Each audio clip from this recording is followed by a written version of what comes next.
Good morning, everybody, to today's second half of the meeting that we started 2 weeks ago. I think it was the 16th.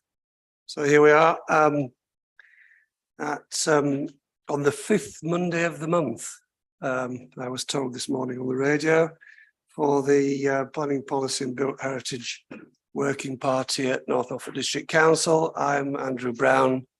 I'm chairing the meeting for those who are not sure who I am, particularly those watching online.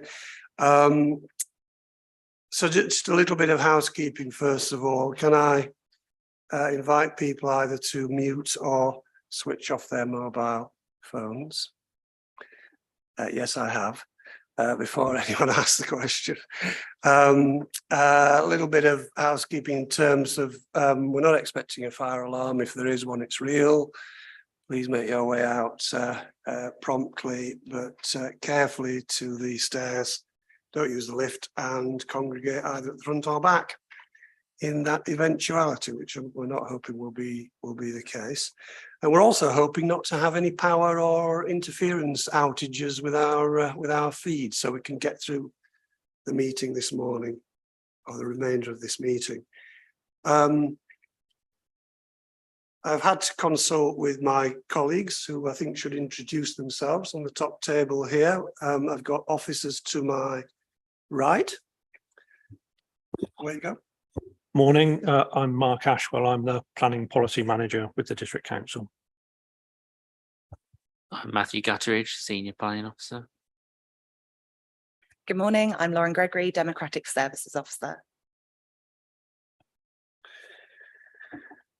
And the members are sat in front of me who will make the decisions today.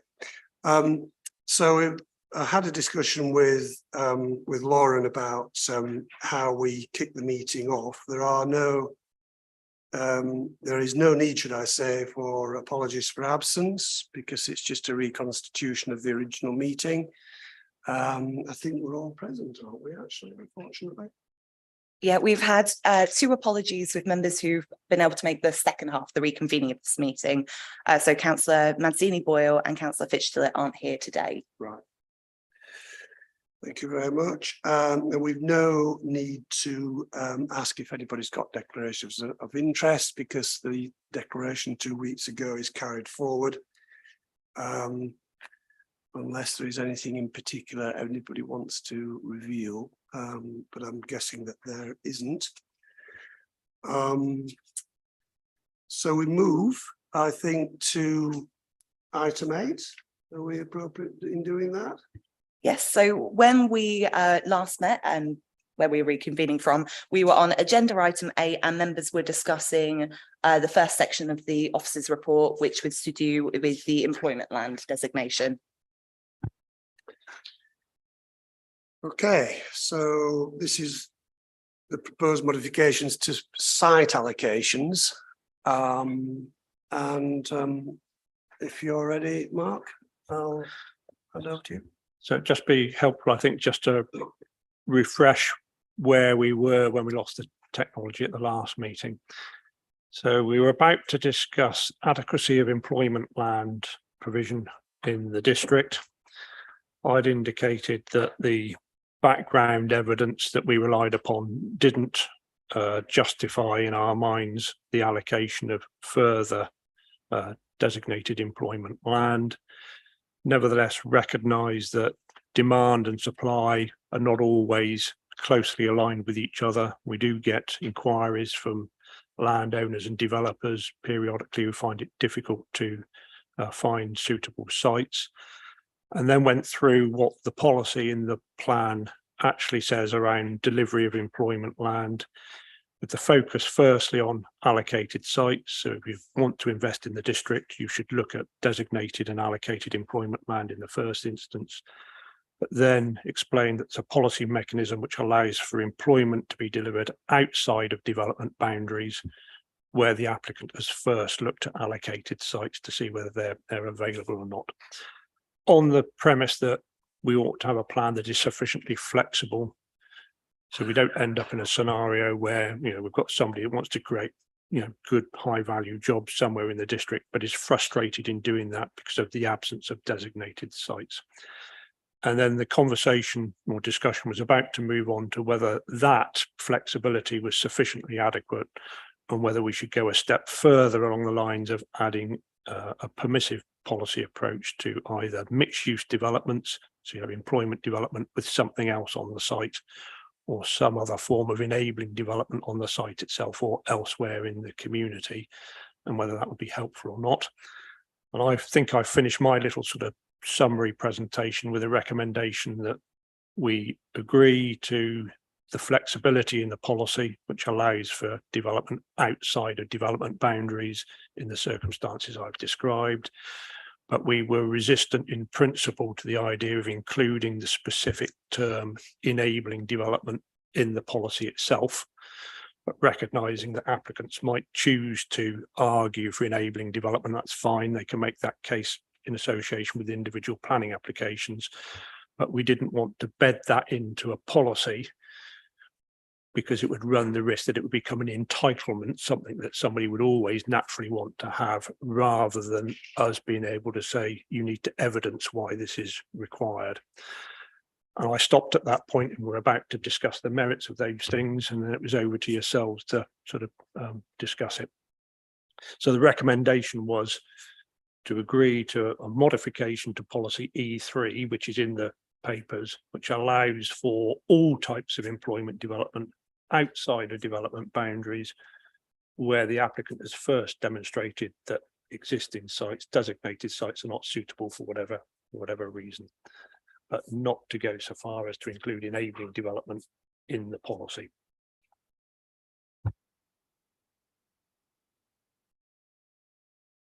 Okay, I'm guessing that Councillor Dixon will want to come into at this point. We're trying to work within a sort of a one address and one rebuttal type of approach, just to move the agenda along this morning. So I should say that at the outset for the benefit of everybody. But Councillor Dixon. Yes, thank you, Mr. Chairman. I'm content with the two mentions that Mark has made. So I am content, providing that flexibility around arriving at an enabling development is explicit within the policy document at some point, so that it is, if you like, apparent that it does what it should do on the tin, and that it's not hidden, and it's pretty obvious that is a way in which a business can achieve what it needs in terms of any particular expansion or growth or migration into the area. And I do agree that it wouldn't be right to have an enabling facility written into the policy, because I do see the problems with that. I guess there's one thing that you haven't mentioned, Mark, that I think that we do have to consider. And I know I use the example at Houghton to illustrate my points, and I think it's right that this one is also considered. It's really around the plurality or choice of sites. And Mark, you will know that the example that we've used arose out of there being no choice of site. There was only one site, and that particular business was dependent upon a positive or a cooperative or a willing response from the owner of the one site that was available. And for whatever reason, and it doesn't matter what that reason is, an agreement wasn't possible. That meant that there was no choice there. The choice could only be created by going down the route of an enabling objective development. And I do believe that we miss a trick when we don't have, particularly around those towns and larger villages where businesses might want to settle, might want to expand, if there is no choice there, they will not stop. They will move on to somewhere else, and that somewhere else may well be outside of the district. And I guess I use the experience that I had when I was in Councillor Kershaw's role for 4 years. Consistently, when I went round businesses fed back to me that their prime barrier to growth, what I wouldn't say their only barrier, but their prime barrier was planning, was gaining sites and gaining permissions in a timely fashion. And this is where we stand to lose out. And I believe that is an impediment in our even this particular policy that we've got going forward. So I do believe that where we know that there is interest and likely to be employment, business growth, we ought to offer some choice. There ought to be more than one site that's made available for businesses. And that is the case right now in Houghton. There is only that one site still. For a new business coming to Houghton or wanting to expand in Houghton, they can only go to that one site. So this enabling development has been developed out, and there is no scope there, and there won't be any land coming forward unless we find a way to encourage that landowner or a landowner to offer land that can be used for employment purposes. And that's where we are undoubtedly at a disadvantage, I believe, compared with many other districts. And I think that would be, I think that we're missing a trick if we don't have the ability to fix that problem for the next 15 years. Well, I don't know what the art of the possible is, but I have an expert who does, sat next to me. And I've just been thinking about, as you've been talking, that we have a brownfield site register. And therefore, it occurred to me that there ought to be, if you like, a register of potential random, as it were, sites. Now, I don't know whether that's wise. I don't know whether that can create commercially sensitive information, which would, be difficult for us to manage moving forward. I don't know, but I'll hand over to my colleague on that.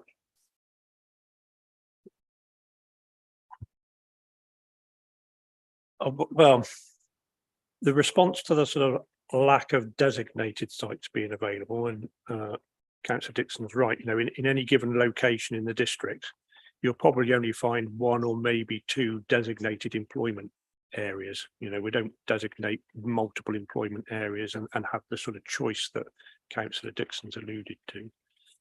So the response to that in the policy was to say, well, let's not wed ourselves or lock ourselves just into the designated sites. Let's allow for development anywhere well related to settlements. So that's the sort of first starting position.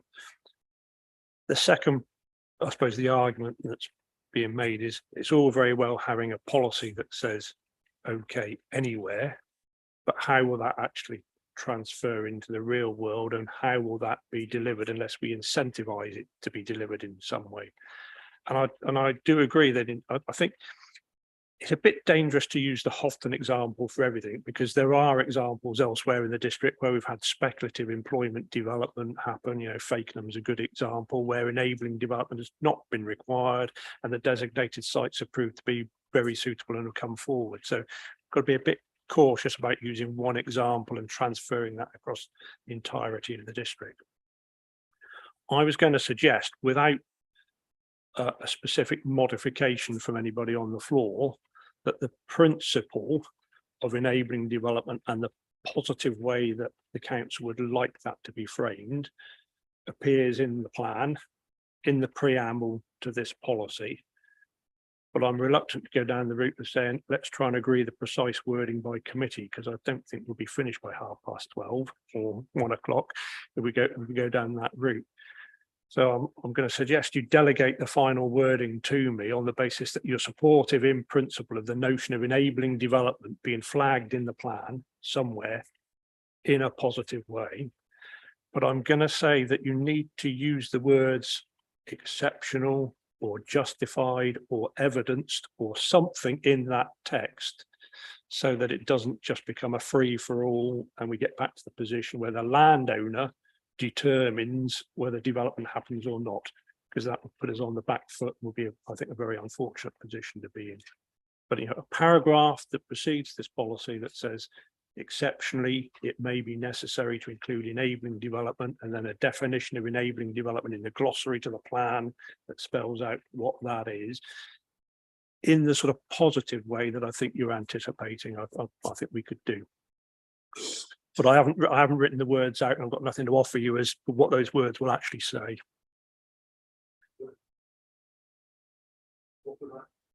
Sorry, if I may, Mr. Chairman.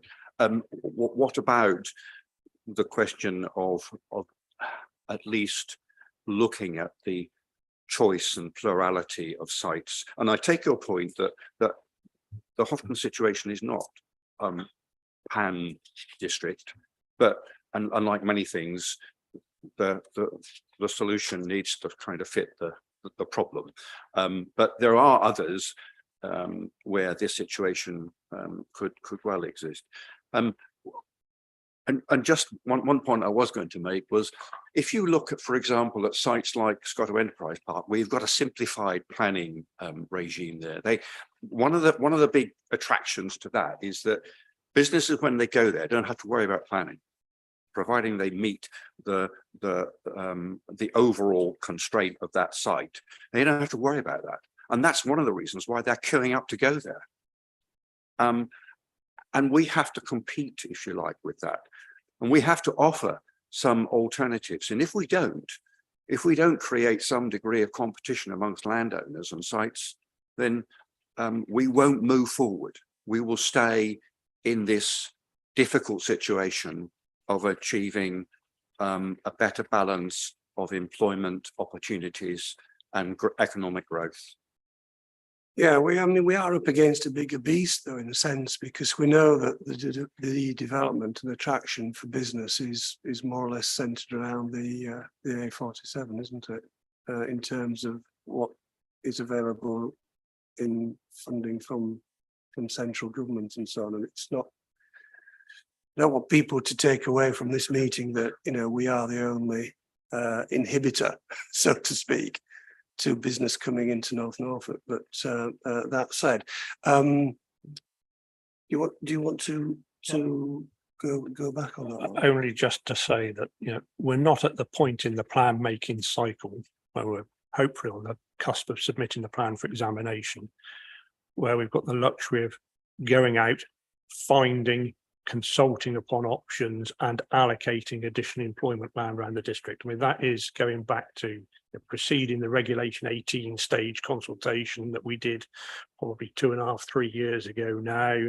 We'd have to go through a call for sites process, and the notion that the people are falling over themselves to offer employment land in the district probably is not going to happen, is it? So we may end up, you know, if we chose to go down that route, you know, call for employment land, nothing comes forward. So it's not an easy fix. So I don't think I've got anything to offer that says here's a patch that we can put in the plan which says in each community where there's likely to be demand, you've now got 2, 3 options or alternatives available. That's a different plan, and we're not at that stage, unfortunately. So I am entirely reliant upon that, you know, back to the flexibility in the policy that says, you know, we can't go on the designation, go somewhere else, even when somewhere else is not formally identified. And that's all we can offer at this stage. Councillor Toy. I'm not sure if Councillor Pearce. No. Okay, thank you. Okay, thank you. Okay, I think there's another side to the story here that I think is important. I think that the policy, as Mark has laid it out, works well. There's 2 points. One actually that Councillor Dixon raised, which I think we could build on as a separate thing. But it's also that residents know where the land is allocated and where to expect industrial employment land to go. If we open it up, suddenly you're running into the, someone gives up a bit more bit of land and people are like, well, I thought it was all going down the road. So I think there, as a plan, we need to balance that, the residential against the industrial employment, and by having allocated sites with the proviso if that site is not suitable. So having said that, the point that Councillor Dixon raised, that may not fit in what we're doing at the moment, but I think it is a good point that we could make those sites more attractive by making the options available for people to go there easier. So I think there is good merit in that. So is there something that we can do to say, provided it's this and this, you can go in there? And I don't know the Badersfield one, so I can't comment on that. But I think it's that we have clearly defined sites, and provided there's an extra, the site might not be big enough if someone suddenly wants to do something really grand, then we can approach that and deal with that as you've laid out as an exception. But there are a whole load of measures which the council could choose to take out with the planning mechanisms. We're designating land here, making it available for those purposes. The council, if it chooses to, can have investment strategies, it can maintain registers, it can advertise, it can compulsory purchase. There's a whole load of other levers that it could choose to pull if it wanted to make that designated land more attractive in some way and, take a role in the market. That's not what goes into a planning policy document, which is essentially saying, here is the land, it's designated for this use. How that land comes forward and whether the council's active in bringing that land forward sits outside of what we would put in the plan. Yeah, and that's why I said it needs to be as a separate thing. It's a good point, but it's not necessarily what we're doing here. So yes, I think as it stands, I think it's good because it makes it defined in the other areas outside of employment land as well. So thank you. Thank you, Mr. Chairman.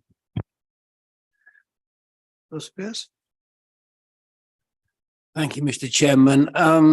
Having heard both sides or both points of view, not sides of the argument, what Councillor Dixon raises as regards flexibility, and in order to obtain these sites, has got to be paramount. We've got to be careful that we can't be over flexible and lose everything. But at the same time, we are still charged with protecting our heritage, which is where this comes in. I mean, if you want to build outside the boundaries, and as Councillor Toy has just said, local residents know where it's going to go. And that is why they come down and fight and say you're not protecting your heritage and you're going against one of your core policies. What the answer is to this problem, I don't know. And I don't envy you, Mark, having to sit here and then think, as regards employment land and associated developments near up to or nearby it.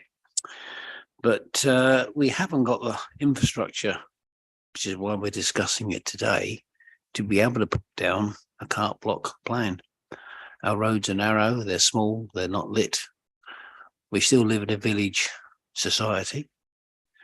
We have an older population. We've got all those things to contend with, and yet we're trying to bring commerce, we're trying to modernise, we're trying to bring younger people in, and we've got to find the best way forward. I don't know what that answer is, but I certainly take note of what Councillor Dixon has said, because it is going to be, not because it's Houghton, but the policy is going to be district-wide. And there are only certain parts of our district where you can have employment land. And, the minute you say, oh, I want that patch or that patch in the middle, whatever, 3 miles away from a town, whatever, but you can't have that because it's our heritage or it's this or it's that. It's an unenviable problem. And I just thought it'd be important to state that, because I do see where, and Councillor Toy, I'm not one-sided or one point of view. There are both sides, but as regards Councillor Dixon's area and his ward, Houghton is very important, and it has given us a lot of problems in the past. And I think it will continue to do so until we find an answer to this problem. What that answer is, I don't know. Thank you.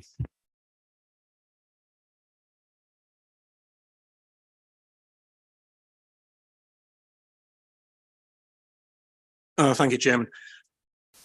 This is always going to be a difficult one. I think one of the issues we've got to keep in mind is, in comparison with the areas around the south of Norwich, we have two fundamental problems: bridges over the rivers at Wroxham and Coldershall.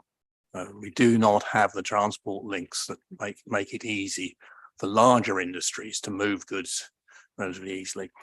The second is, I'm just looking at the comments regarding the proposed employment land in North Walsham, which I fully support. But that's got residents worked up, and there's only about 5 of them, 6 of them live in the area adjacent. Wherever we designate employment land, we're likely to upset some people at least. But we can't have employment land without upsetting people, unfortunately. That's just the nature of things. We do have to be careful where we're locating it. But we also have to make sure it's going to be accessible, there's sufficient size, and in locations that are likely to be attractive. Now, I think I said last time, we also need to consider where smaller scale, footloose activities, not that requiring big workshops or anything like that, small, modern, tech-based industries can go. That's going to be the future, not the older traditional industries. Now, we can't look back to what was built and developed in the 70s. We need to look forward to 2040, 2050, and work towards where the businesses will be in years to come, rather than looking at the nature of the industry of the past. Thank you.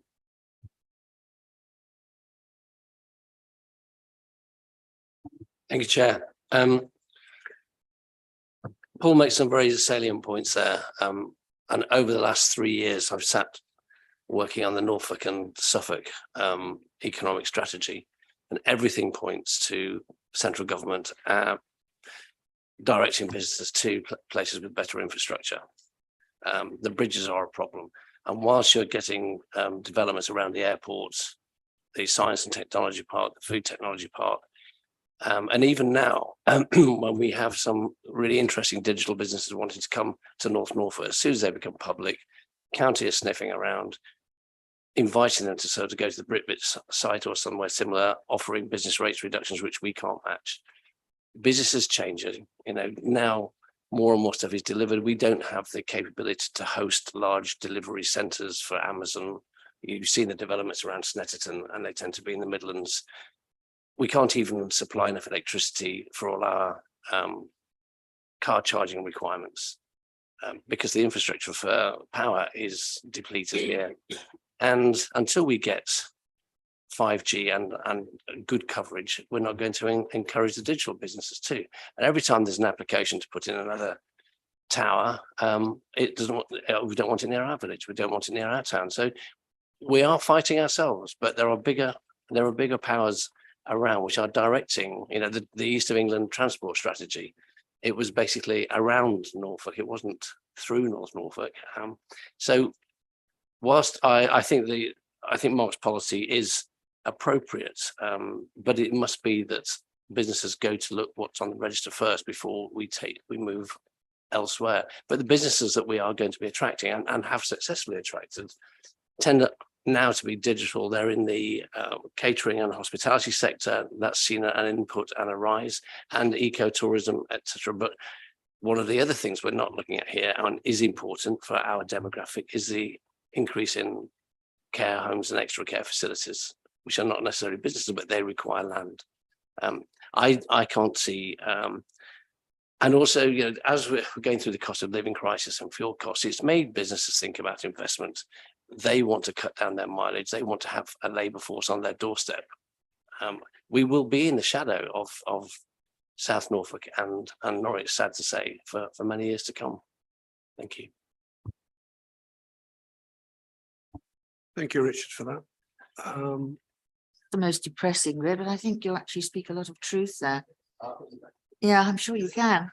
I have a very simple question, purely because we've been talking about employment landmark. Is there a minimum size of acreage or half acreage or whatever, at which point for land that we say this is employment land? I mean, when you think about people setting up a small shop or whatever, that's normally within a high street, etc. But this idea of employment land, would you explain that? Right, okay. So employment land is there's no size limit, but it's designated for specific use classes of development. So when you come to development committee and people say this is a B1 industrial use or a B2 industrial use, that categorizes development into particular classes, and those classes are directed to industrial land because they're essentially bad neighbours. You wouldn't want them next door to you. You want them in designated locations, clustered together. The road networks are different. They don't have pavements for people to walk children to school and all that sort of stuff. Industrial estates we're basically looking at. That's a designated bit of employment land. Can I just perhaps finish the discussion? The policy which we're talking about, which includes this flexibility for sites outside of development boundaries, is of course caveated with all the other policies in the book about landscape impact, highways impact, impacts on listed buildings and heritage and so on. So it's not a carte blanche to get planning permission anywhere, but what it creates is I'm going to say the opportunity for you to say yes in the right circumstances. Whereas at the moment, the policy says you're in the countryside, there is no opportunity, the answer is no. So it's a sort of big shift towards a permissive approach in the countryside to forms of development that hitherto the presumption has been against, and we're moving to a position where the presumption would be in favour, subject to compliance with these other things. So if it has an adverse impact on the next door neighbour, or it results in the removal of TPO trees, or an adverse biodiversity impact, or it's near a conservation area and it doesn't preserve and enhance, or it sits in a prominent position in the AONB, all of those things which are in the plan, you can say no. Or you can still say yes, because you can say that the employment benefits of Toyota cars coming here and creating 1,000 jobs outweigh the disadvantages in terms of AONB impact or whatever other considerations there are. So it's just giving you the choice in the future to say yes in the right circumstances. And that's a choice you don't currently have in the existing plan. Still won't be easy. No. You know, we all know we're not flushed with suitable sites for people to put factories on if there is demand out there for those things. But the thing is, we're nudging, and we're actually taking quite a big step towards enabling those things to happen, rather than at the moment, every time something like that comes to committee, the officer and the members have got to find a reason for departing from policy. Hence Nigel's characterisation that applicants find it frustrating and difficult because you're starting from no unless, and we're moving to a position which is yes unless, which is a big change. I agree with you. I mean, I mentioned it because obviously there's Catfield with its problems with its industrial land there, which I'm sure if we now had been considering, we would not have considered it. It's a sensible place to put employment land, which is the old part of the mushroom farm, and the controversy that's caused with the Lee Road problems, etc. But no, you're quite right. We need to think again and say we mustn't be so dogmatic as to whether we're going to allow employment land or whether we should say, yes, we should be more flexible. And we have to be, because of what Richard has said, etc. We've got to be flexible. We can't be dogmatic. I think we've discussed this for too long now. Well, I've got two people wishing to speak. I think we'll take those two and then we'll move on to the rest of this agenda item, because I'm sure Mark has got lots to say about other aspects of it. So I'm going first of all to Councillor Holiday and then to Councillor Gay. Councillor Holiday. Thank you very much. Whilst wanting to diversify employment, it is difficult to craft a policy, I think, that applies across the district. I know all other policies are going to caveat and interact, but I can see this upsetting some people in my patch. That's one point. So I think it's very difficult to have a one size fits all. The other question is Holt. I'm disappointed that we've lost the employment land in Holt. It's useful for my constituents. Is there any hope of getting it back or getting some other employment land back? So can we come back to that because it's elsewhere on the agenda? Right, it is referred to. So. Yes, never is it more true in planning policies that you can satisfy, some people some of the time, but not all the people all of the time. Councillor Gay. I'd just like to say, Chairman, that I do support the position which Mark has outlined. I guess I prefer the word discretion. It allows discretion to the planning committee. I think that's where the discretion belongs, because they're the ones who will weigh the consideration. And I am also concerned that we defend a plan-led system. And I think that what Mark has outlined makes it easier to do that, because I am persuaded after all these years as a councillor that the plan-led system, with all of its difficulties, is the best thing for us and for our residents. Thank you. Thank you. Well, I think the mood of the meeting is for the flexible approach. I think, yeah, I'm not for me to say, but I And think that's what you I say, think but what you've said say and for you. largely sort of agreed to is there's a small modification in the papers to policy E3, changing the word or to and, which gives the flexibility around location. And if you accept, I think, proposition from Councillor Dixon that some form of positive wording appears in the plan around how the principle of enabling development will operate.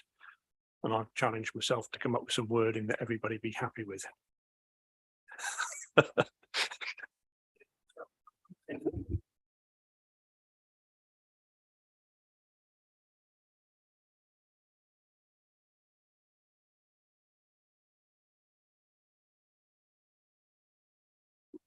Satisfied? Well, I don't really, we need a vote, I think, don't we? I think we need a vote. Yeah.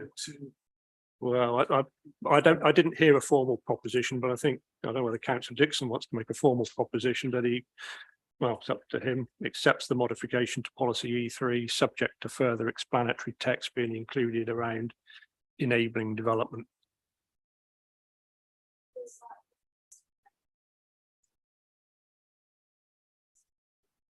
It's up to members whether you want to trust me and delegate it to me, or delegate it to me in the chair, or delegate it to me and somebody else. I'm entirely comfortable however you want to do it. I'm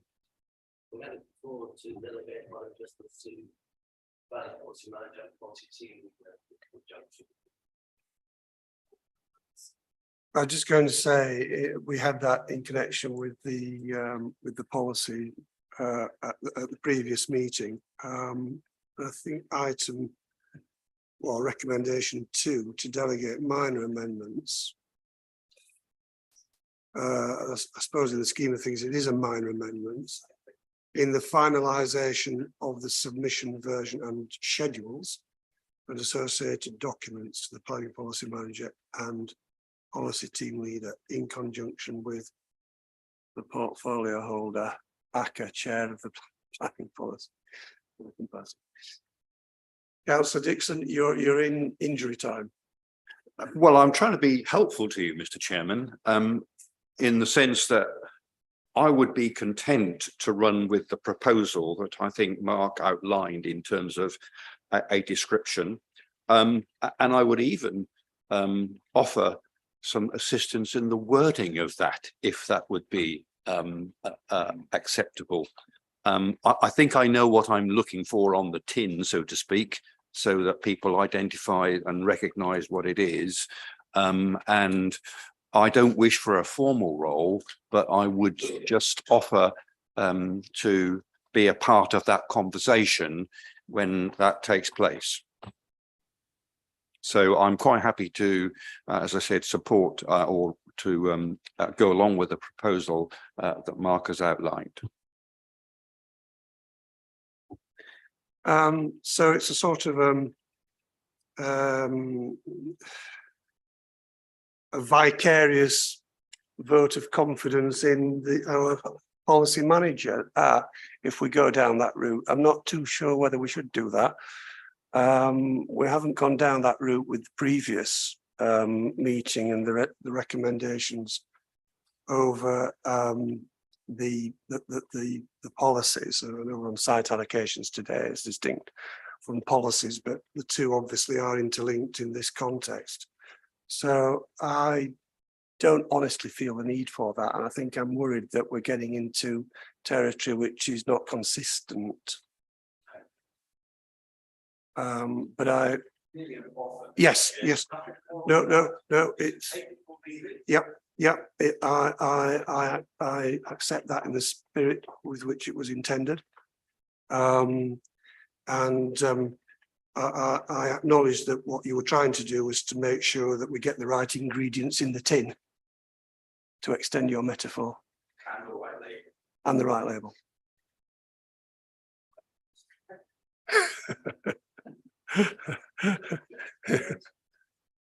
Other brands are not available.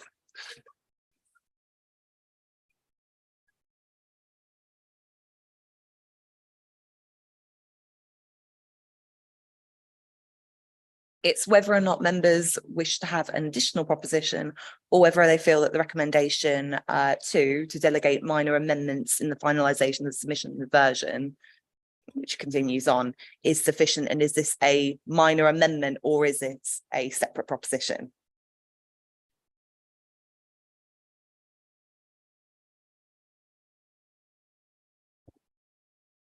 I think we categorise it as a minor amendment, and I think we should have confidence in our officers in that respect.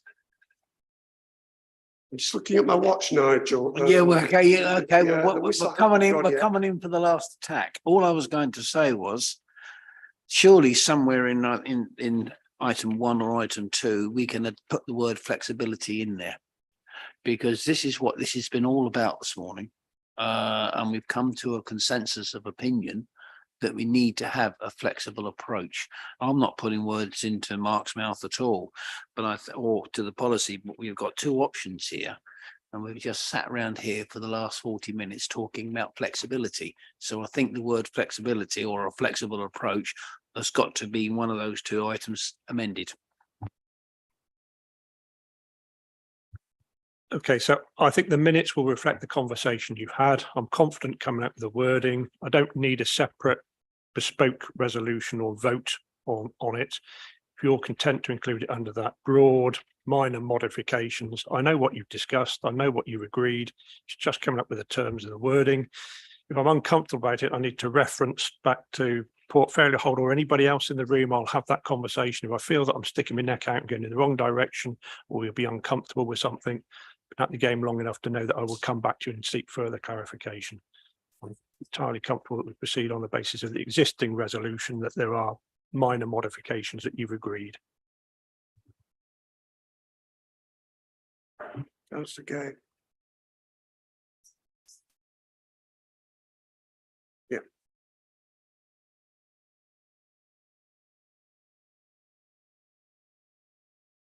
Don't need to. So effectively, that's another way of saying the recommendations are as printed. Is it not? Recommendations are as printed. I think there will just need to be a slight modification. It's just to do with our scheme of delegation. It's a quirk of our constitution that delegation can only be given to 1 person. So it will be to the planning policy manager in conjunction with the team leader and portfolio holder. It's a minor amendment. All these recommendations will be going to cabinet and then on to full council. So there are still, that's the process as well. Fine. I think we've all read recommendation 1, so I won't read it out at this stage in the interest of saving time and efficiency. So do I have a proposer? Sorry, I will just add, I believe those recommendations apply to more than just employment land. It's also Schedule 3 and Schedule 4, which we haven't discussed yet. All right, okay, sorry, yeah, sorry, that's I'm getting confused, tripping myself up over where we need votes and where we don't. Sorry, so this is purely on the employment land issue. Take it as part of the recommendation to follow in relation to the entirety of the schedule of modification. There's no need for a separate vote now. present schedule 3, schedule 4, schedule 5. You may or may not agree with all of that, and then we'll take a single. Okay, vote yeah, fine, at the end fine. To Yep. sign off the whole lot. Yeah, hopefully. I'm content to do whatever is compliant with our constitution. I don't want anybody coming back to bite us years down the line because we haven't conducted it properly. So if you want to Okay. proceed further, Mark, thank you. So this, I'll try and canter through this next bit relatively quickly because I'm conscious there's a lot of paperwork there and potentially you may have a lot of questions to ask, I don't know. Just to explain the process we're going through, we completed a public consultation, lots of people made representations. Some of those people in their representations requested specific modifications. So there was a place on the form that said, if you're not content with what we've done, you can put some revised wording in here as a proposed modification, and the inspector will consider that as part of the examination process. And we are considering in this stage of preparing the plan, those specific modifications that people asked for, and deciding essentially whether we'd like to decline to modify the plan or accept modifications as suggested, or vary the modifications slightly, with the intention that the material that will go to the inspector is the plan we consulted on, a schedule of modifications to the plan that we consulted on, and a version of the plan incorporating those modifications should the inspector want to accept them or not. Ultimately, it's entirely within the gift of the inspector as to whether he accepts these modifications or otherwise. That's part of the examination process. If we decline a modification at this stage, the inspector will nevertheless consider it afresh and will take his or her own view on it, and will make modifications wherever necessary to render the plan legally compliant and sound, or say, I can't modify the plan in such a substantial way, you have to go back and reconsult or produce a different plan, your plan's unsound, doomsday scenario, we're hopefully not there. So this exercise is looking at scheduling modifications which the council in terms would be happy for the inspector to make. We've looked at what people said. We think the plan can be usefully modified. If you want to make those modifications, Mr. or Mrs. Inspector, we'd be content to accept them. So in the papers, Schedule 3 gives you all the details of the modifications that people asked for and some officer views. Schedule 4 is a schedule of the actual modifications and the wording that we would intend to table for the inspector. And Schedule 5 has got a main modification in which concerns the site area being increased at Houghton. I'm going to start at the back of the papers. There's about 4 or 5 plans which propose to schedule modifications to the site area of various of the allocations. Largely, I think, uncontentious, I hope so. So you'll see that there are a number of modifications suggested to ensure that the vehicular accesses to these allocations are included within the allocated area.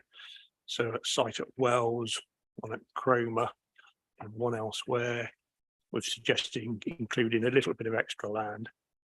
The only substantial change, and hence it's being tabled as a main modification, is the site at Houghton. If you look at the allocated site, and then the enlarged site shown by the bit of land in dots up Lauren, that one, bottom of the page there, lower one. Yeah, that's it. Yeah. So it's described by the applicant as a minor change to the site area. You can see from that's not a minor change to the site area. It's quite substantial. It adds a pretty significant parcel of land into the allocation. Although notably, you'll also see that it doesn't directly impact on any residents nearby. It's an adjacent parcel of agricultural land. Now, the proposition being put here is, if we're allowed to develop a much larger area, we don't want to see any significant increase in numbers. The allocation currently talks about 120 dwellings and care home facilities. We're suggesting increasing that to 150 dwellings and care home facilities. But by making the site substantially larger, we can develop out a nicer scheme, more open space, larger plots, more strategic landscaping.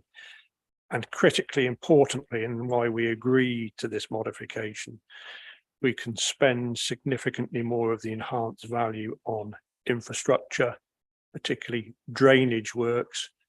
The adjacent site and this site are at the moment dependent on piggybacking off the back of Houghton's drainage system, which I think is widely known to be not very good. This scheme delivers a solution which will allow this development and actually the Persimmon scheme next door to drain to the Beela sewage treatment works rather than through existing network connections, which I think would be widely supported locally. And by creating more value, you get more more money to spend on road works and other things, which would result in a better scheme. That's the argument put by the promoter, and we're largely satisfied with that. It'd be up to the inspector to determine whether he agrees to this modification or not. We've described it as a main modification because as a main modification, the inspector would almost 100% put it through another round of public consultation before making a decision. So as part of the examination process, the inspector will intimate that he wants probably the schedule of minor modifications, but certainly the schedule of main modifications to go out for a round of public consultation before reaching a decision, because it's a significant change. So I think I'll take the entirety of those map changes on block, unless somebody puts their hand up now and wants to discuss them, cover them in the recommendation at the end. Councillor Dixon. Mr. Chairman, I'd just like to add a little bit to what Mark has said. In the case of Houghton, this actually is part of what I would call a strategic infrastructure addition, and this is something that Anglian Water were proposing with regard to a solution to the foul water system in the Houghton and Wroxham area. So it's a bit more than just improving the drainage. This is really an investment for the future and for generations to come. That strategic pipeline that would take foul water direct to the Beela Water Recycling Centre is really important, and that's why this site is key to unlocking that piece of infrastructure.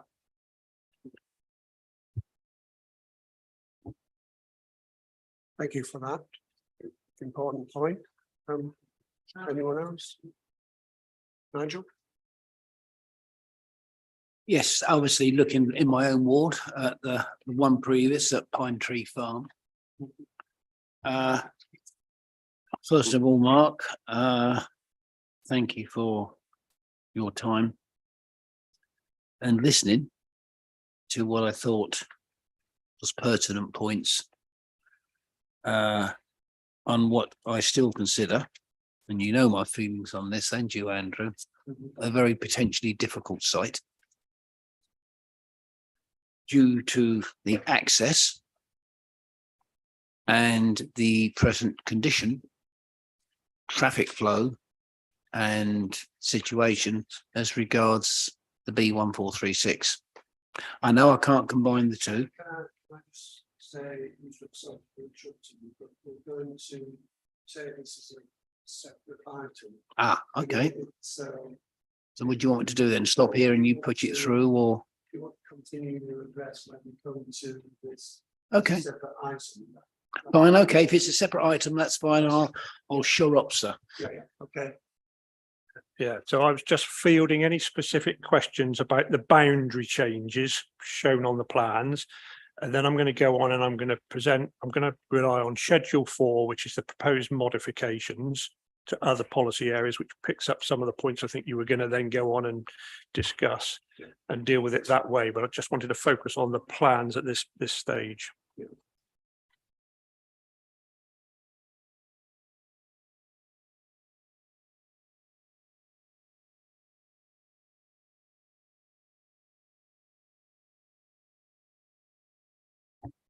Councillor Fisher. Just wondered, Mark, how the Wells site, the road is obviously now completely separate to the site, if you like. How is that going to impact on the ground either side of it? Is that likely to then be looked at as housing? So the background to that modification, you're probably aware of this. So you've got the council preparing the local plan, allocating a bit of land for housing development, and separately Wells Town Council in parallel preparing a neighbourhood plan. And the area of land where we're showing access to the site, Wells Town Council would like to see allocated as green open spaces, open land area. Being alive to that sort of potential conflict, we thought it would be prudent to show the access works to the allocation because they're necessary to get to the site, but to leave the remaining land outside of the allocation so that should the neighbourhood plan progress to fruition and the town council is successful in arguing that it should be an open land area, we're not releasing the adjacent land either side of the access for housing development.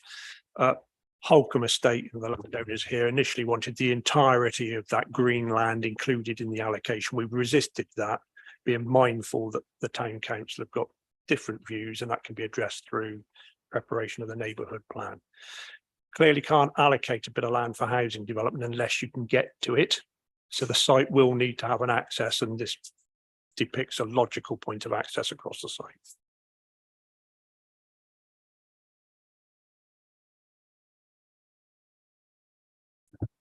Any other queries? Or comments? I think we've covered that.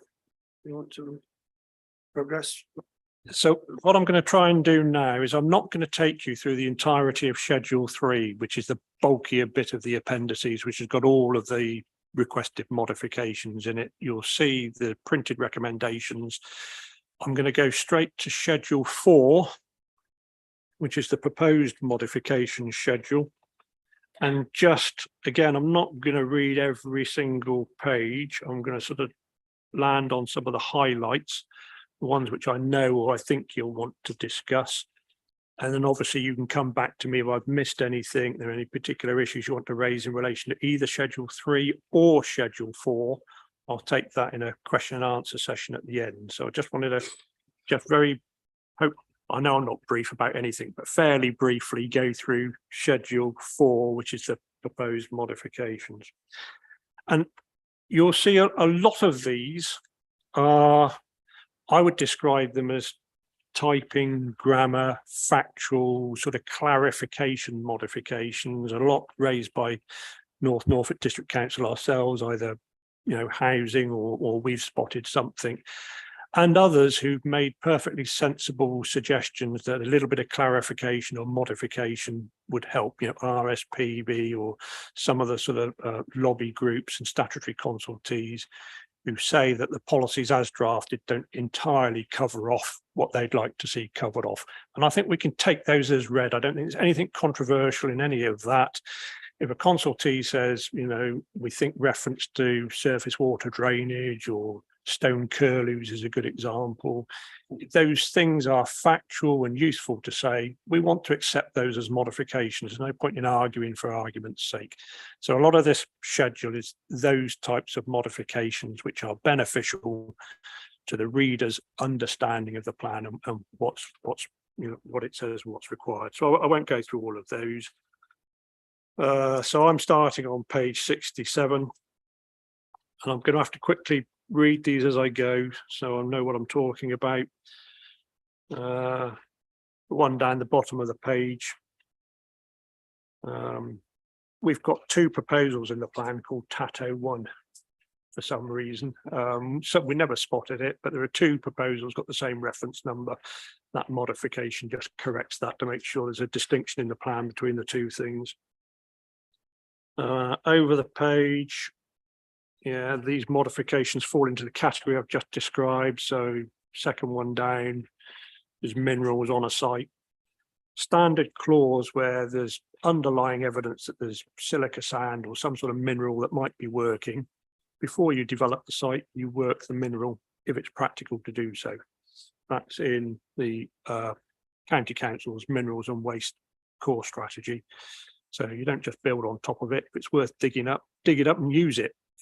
Use it on the site if you can, but the words if practical or if possible are included in the policy. Because some of these sites, the minerals which underlay them are in quite scarce supply, and obviously it makes sense to use them first if you can. I think all of page 68 and 69, unless someone shouts, are some minor clarifications. I'll just land on the wording that's underlined in the middle of page 69, that submission, approval and implementation of.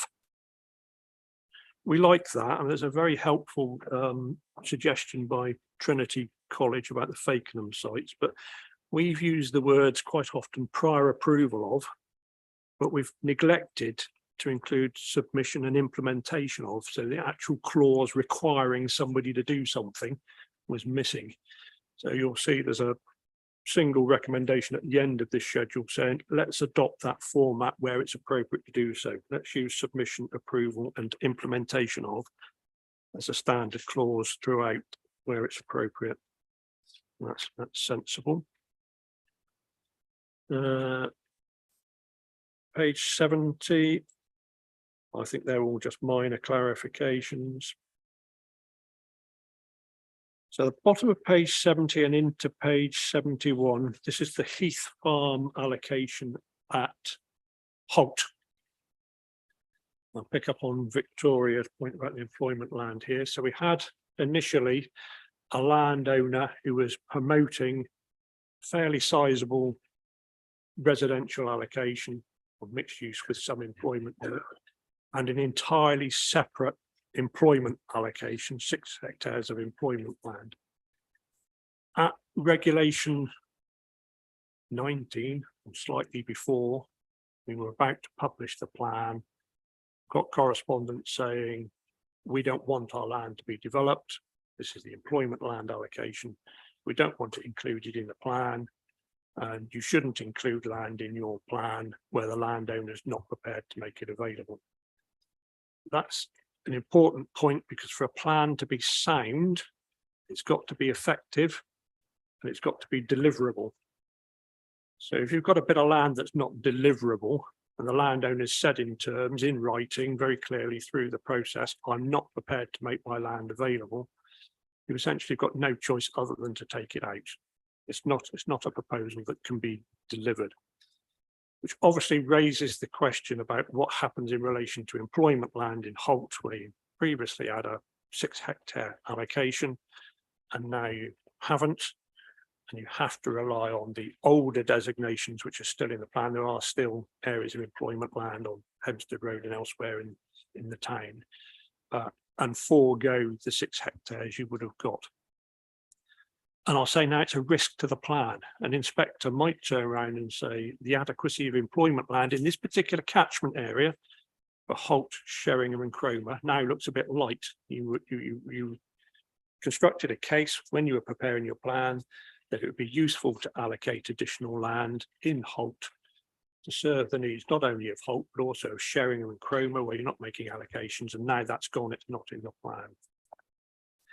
If the inspector feels on the evidence that the plan is short on employment land, then a scenario is he finds the plan unsound.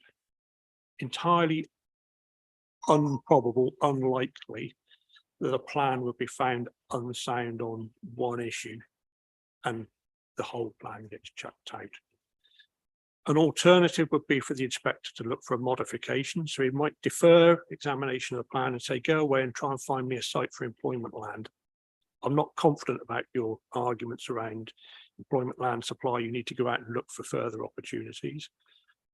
Or you might say, actually, there's sufficient land in Holt for 5 years, which there's land available.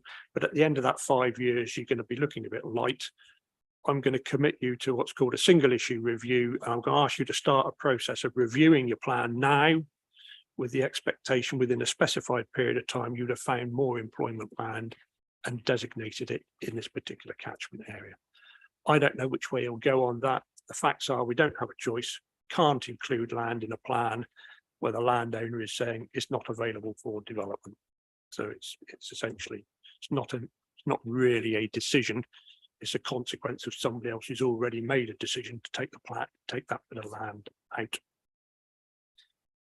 That's a fairly significant change to the plan, and it's one which, you know, I'm sure will be the subject of discussion through the examination process.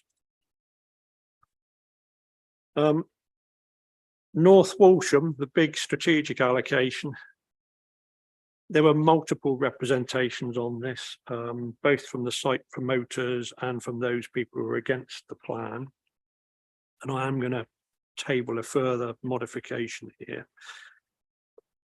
I think probably it's fair to say that the biggest issue in relation to this site is access and transport considerations and access through to the industrial estate. And we've adopted a position throughout that one of the benefits of delivering this large scale growth around the outskirts of the town is we get this link road from the Norwich Road round to the Cromer Road, and then from the Cromer Road into the back of the industrial estate. I think I've said at various junctions that the link from the Cromer Road into the back of the industrial estate is the most problematic bit, because it involves looking at Bradfield Road, Link Road, railway bridge, probably improvements, and third-party land not controlled by the major consortium to get into the back of the industrial estate. Nevertheless, our current evidence emphasises, I'm going to use the word, the desirability of doing that. And there's a public expectation, I'm sure a member expectation, that that is delivered. And that's what the policy currently says. The modification I'm going to suggest is the addition of some about 5 or 6 words, but they're quite significant. So where the policy talks about the delivery of the Bradfield Road railway line back of the industrial estate link, I'm going to recommend we add the words in unless otherwise agreed. And I'll explain why. At the moment, we have some high-level highway evidence, if you like, sort of scoping reports that look at the desirability and the sort of practicality of providing that link. But we do not have a full traffic impact assessment and a model of traffic circulation, which would happen as a consequence of this development. We have a position which suggests that alternatives, such as going under the Cromer Road Railway Bridge or the Norwich Road Railway Bridge, are unlikely, but are not entirely ruled out. That would be an alternative way of addressing HGV circulation around the town, would be to look at the Norwich Road Rail Bridge or the Cromer Road Rail Bridge as options. And by putting the words in unless otherwise agreed, I'm allowing for the opportunity of those other options to continue to be discussed without removing the backstop that the link has got to be provided. So I'm creating a little bit of space for subsequent evidence. I emphasize the point, subsequent evidence to be submitted, which says we've looked at this, we've looked at alternatives, and actually we think there's another way of doing it, or potentially we don't think we need to do this at all, informed by the evidence. And I suspect you're going to be a little bit nervous about that and we'll want to discuss it in a minute when I get to the end of this little session. Well, I'll explain that again if I need to in a little bit more detail. And that's adding unless otherwise agreed to the policy requirements which talk about the Bradfield Road link being provided.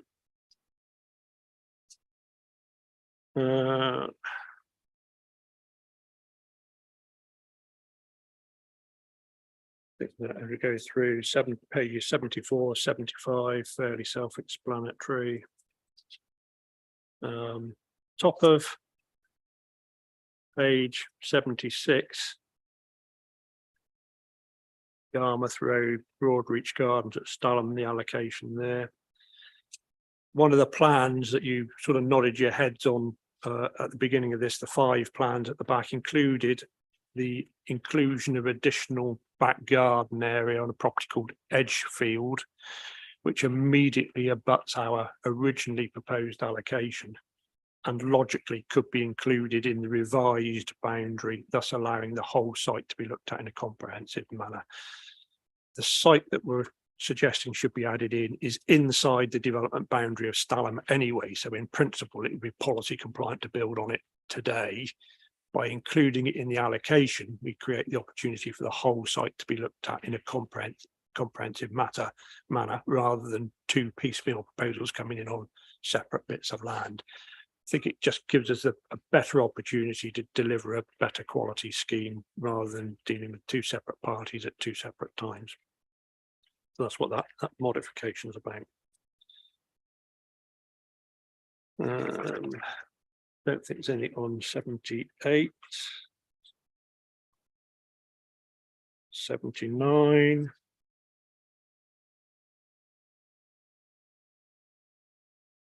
Or 80. Bottom of 80, you'll see there's that global modification to all of the policies to include that word submission, approval and implementation clause on all of the allocations. So I'm just going to go back to Chroma site, the Chroma allocation. Come back in a minute. So the Chroma allocation, there are concerns that have been raised locally around, again, traffic impacts of this development. Historically, we had a planning application of that area which proposed direct access out onto the Roughton Road. That caused lots of concern about traffic escaping Chroma, going up the Roughton Road and disappearing out onto the Felbrigg Road, resulting in unacceptable impacts on the highway network. I think locally there's still a lot of concern about the potential for that. The policy requires the submission of a traffic impact assessment. So at the point when somebody makes a planning application, the applicant would need to submit a traffic impact assessment to assess those impacts on the network and offer up whatever mitigation needed to be offered up at that time in order to secure planning permission. I think we can tighten the policy wording a little bit. A couple of issues have been raised with me. There is a desire, an expectation, I think a reasonable request that the main point of access onto this site, which will be a roundabout onto the Norwich Road, is formed prior to occupation of any dwellings. And that's a mechanism to ensure that sensible access, both for new residents and construction traffic, is provided off of the main road in the most logical point at an early stage in the development. So we don't end up with a scenario which you get in some locations where a developer will put in a temporary access, a haul route, or some other way of accessing the site pending delivering a roundabout, which costs a lot of money. In this instance, I think it's reasonable to say, let's have that infrastructure up front, early phase of development, and certainly before we start seeing people living on the site. So I think it's important to recommend that. And secondly, to ensure that the traffic impact assessment, when it's submitted, and this would be a standard requirement anyway, is subject to public consultation.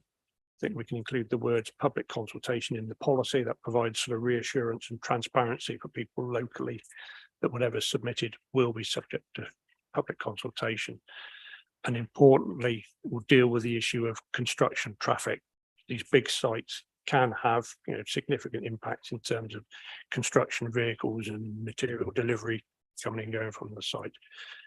So in addition to what's in the papers here, I'm recommending that the policies for the Chroma site include early delivery of the roundabout, traffic impact assessment subject to public consultation, and traffic impact assessment to include delivery, routing agreements and so on to cover off the impacts of construction traffic.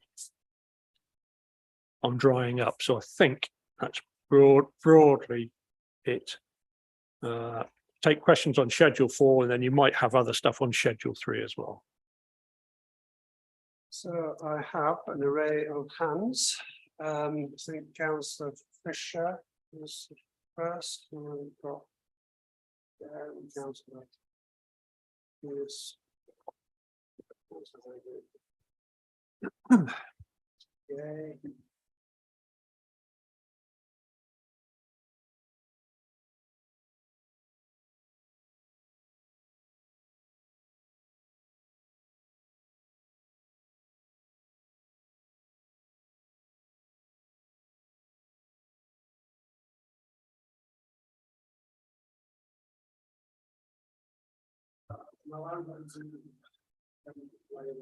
Well, thank you, referee. Thank you, Mark, and thank you for explaining the situation. I know I've been a bit of a bugbear to you in a very nice way. But I think looking at this site, there are, if you look at it as an overall site to start with, before you start putting through, there are some insurmountable problems. However, a lot of the local residents understand that local housing for local people is needed.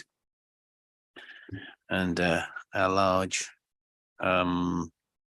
standing of families over 2,500 requesting local authority type, and I'm very careful at what I say, local authority type housing, i.e. rented, those for lower incomes, forms an integral part of this or any other application. But it's always those that get lost when the developer is forced or recommended or guided to pay for infrastructure improvements. And because of the site, the infrastructure requirements are pretty substantive, hence the meeting we had last week, which I think in a professional way, I put my views for the local people forward.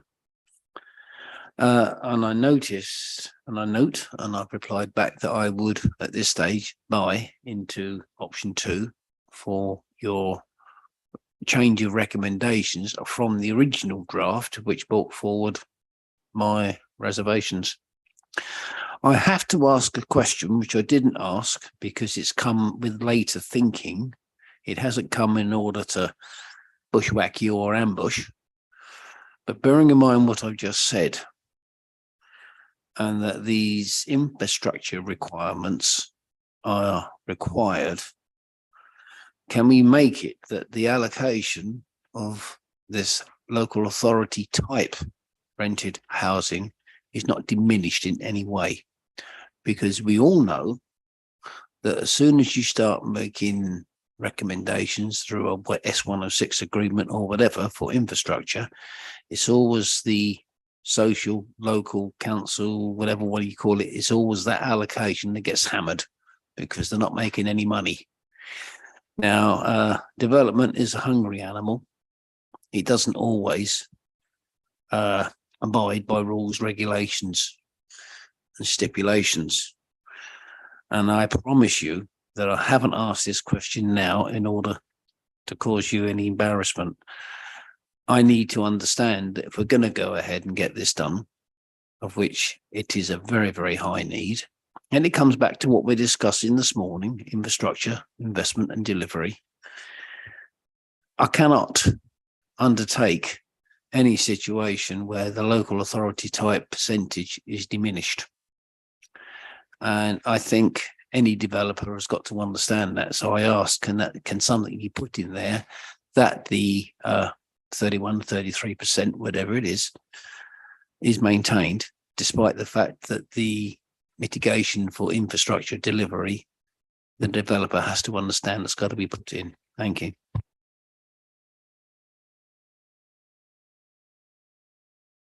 So I think, regrettably, the answer is no, Nigel.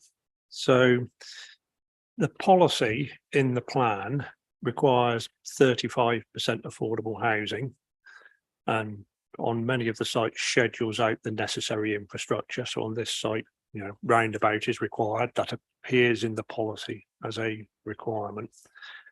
What we can't do is predict what position a developer or anybody else might be in when they make a planning application in 5 years' time, 2 years' time, or 10 years' time, what market conditions will prevail at the time. So that process that we're all very familiar with, where developers put in a planning application and say, we are no longer in a position to deliver 35% affordable housing, or we're no longer in a position to contribute towards school place provision or whatever it might be, that opportunity to make that case has to be kept in policy in order to get it through the examination process. There is no mechanism where we can cast in absolute tablets of stone that you will get this, this, and this at the point when a planning application is made. That said, we've been very mindful throughout to use language which tries to narrow down as much as possible the scope for those sorts of variations to be agreed at the planning application stage, negotiated away. But it would be wrong of me to sit here and say we can offer you 100% guarantee and assurances that everything which is in this book of words will get delivered. I'm afraid that's not the world that we work in. You know, you might be pressed with a situation in the future, who knows, you know, there's economic bust. You might be faced with having to approve housing schemes with a lower proportion of affordable housing on, or reduced amounts of supporting infrastructure, whatever it might be, simply in order to address the need for housing or a smaller proportion of affordables at that time. And that flexibility has got to be in the policy. It's got to be there. It's not something we've got the option to remove. So I don't want to say yes to you because it can't happen. So are you saying to me that the proposed amendments that we've discussed and agreed a form of words on isn't really not legally binding, but it doesn't carry any teeth? Well, the plan sets out the policies which determine whether you get planning permission or not. But I'm going to chuck a bit of jargon out now. I don't like a bit of jargon. When you make a decision on a planning application, the legal requirement is to determine the application in accordance with the development plan. And then the other bit, unless material considerations suggest otherwise. So that's the statutory development plan is the starting point for all decisions. That's what section 38 of the Planning Act say, make decisions in accordance with the development plan. That's the starting point. But it includes that unless material considerations suggest otherwise. And it's for the development committee to determine what a material consideration is, how much weight to attach it, how to balance the various factors when they're making a decision, having a regard to the starting position, which is the presumption in favour of the local plan and its policies. It's just that's unfortunately the way it is. Let's use a silly example. Well, let's use an example we discussed earlier. Let's say our local plan policies had said no employment development in the countryside at all. Full stop, no employment development in the countryside. And I don't know, Lotus Cars or somebody came along and said, actually, we'd like to put our national factory in North Norfolk. We think it's a great place and it's going to create 5,000 jobs, loads of spin-off benefits. We know it's contrary to your policies because your policies say we should not build in this location. But there's these other material considerations. There's all these jobs that we're going to create that you don't want to lose. And the development committee has to have that room to balance those things and decide whether departures from policy are justified or not. And it's the same with viability. You know, a planning application comes in, it doesn't offer 35% affordable housing, but it offers 30% affordable housing. And the development committee looks at it and says, well, actually 30% now is perhaps better than waiting and getting 20% in 2 or 3 years' time. It's a judgment and they have to weigh those factors up when they make their decision. Hence, I'm saying to you, you cannot write a policy that is absolutely 100% guaranteed to be complied with because of that wording that says take account of other material considerations. And also the occasional examples where just straight departures from policy are justified for one reason or another. You know, the development committee often, perhaps too often in my mind, grants planning permission for things which are contrary to policy. They're in your own documents, they're in the plan, but nevertheless, for whatever reason, it's felt that permission can be granted. That's the way the process works. Well, I thank you for that explanation. Not entirely happy, as you would have expected. But as I say, at the moment, I'm buying into your option 2, which I see as a big improvement from the original plan that was floated, to which I objected to constructively, I like to add. For the benefit of other members, option 2 was those modifications which I suggested we made to the policy about traffic impact assessment, early delivery of the roundabout, dealing with construction traffic. Those things don't appear in the current policy, and separate discussion about how those could be added in to make sure that those traffic impacts in particular are comprehensively looked at as part of the application process. And I think a 2-point entry is that what? There is are that 2 something- points of entry. Has always been a requirement on this site anyway. All right, sorry. One of which needs to be a round. Okay. Well, I'll leave it there for the moment. Thank you. But, you know, as I say, you've got my thoughts and situations, but I thought it was important to bring it up because this is infrastructure investment and delivery. So, you know, if I've done anything to open somebody else's eyes within their ward about the same or similar questions, then it isn't a blackmail. It's a open discussion, bearing in mind what Councillor Dixon put forward some 2 or 3 Well, meetings ago. If I can say that a similar scenario has been played out in Fakenham, the Fakenham extension, and what are we down at? 18% affordables now? Yeah, I mean, the Fakenham is a good example. You know, the cost of delivering the major infrastructure on that site, which is a new roundabout to service, you know, best part of 1,000 houses, the cost of that have gone up and up and up. The council has, in that instance, indicated a willingness to assist in the funding of that roundabout on the back of an enhanced deal for additional affordable housing on the site, but even that has not adequately addressed the risk that the developer feels there is in bringing that infrastructure forward.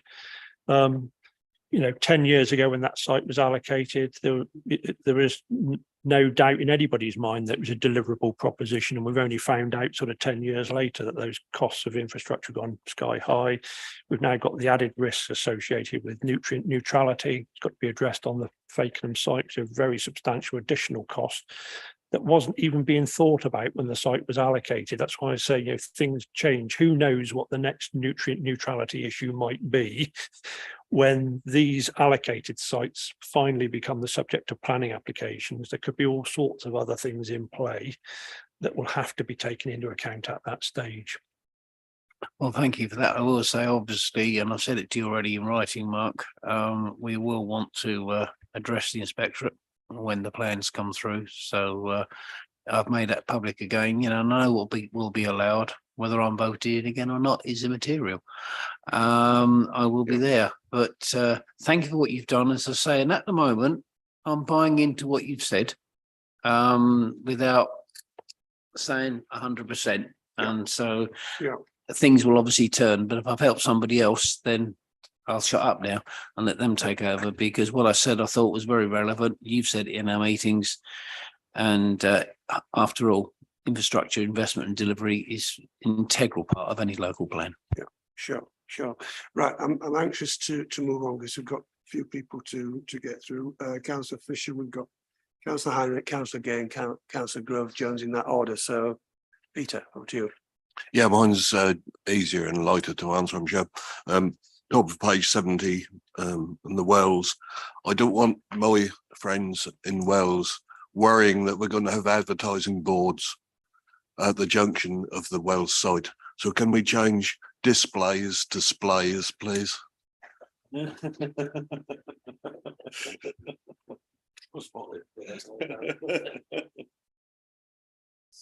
That's impressive proofreading, Councillor Fisher, and we are indebted to you for your input on that.